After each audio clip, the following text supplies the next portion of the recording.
It was horrific.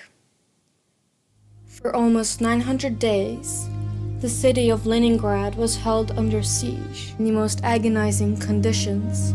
No food, no water, no heat, no electricity.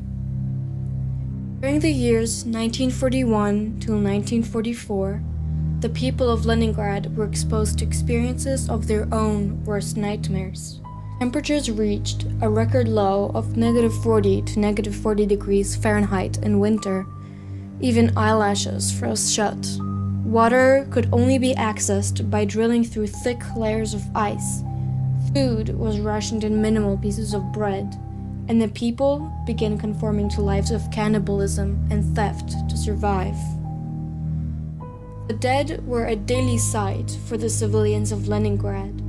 Over 1 million people passed away from starvation, cold, illness, murder, and much more in a matter of barely 2.5 years.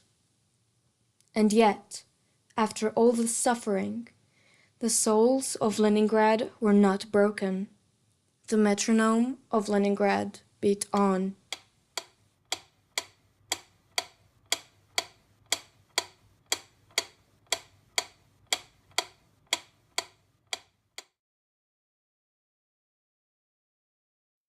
The siege of Leningrad, also known as the Leningrad blockade, is recorded in history as one of the most destructive and scarring sieges known to man.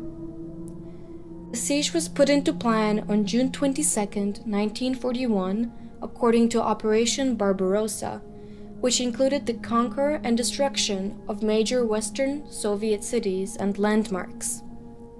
The first artillery bombardments began during August of summer 1941 until the last railroad to Leningrad was severed on August 30th.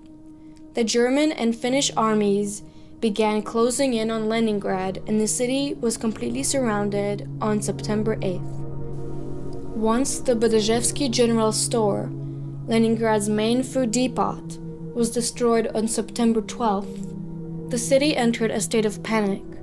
The city began evacuating children, buying out all the supplies from the stores, even selling the melted sugar core from the destroyed Badajevsky store. Civilians received monthly food ration cards, which began with 300 grams of bread made of sawdust to only 100 grams daily in the winter. Leningrad's resources were running out.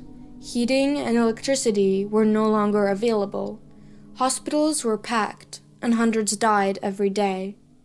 Survival became their prime priority, and the people's survival stories must be heard.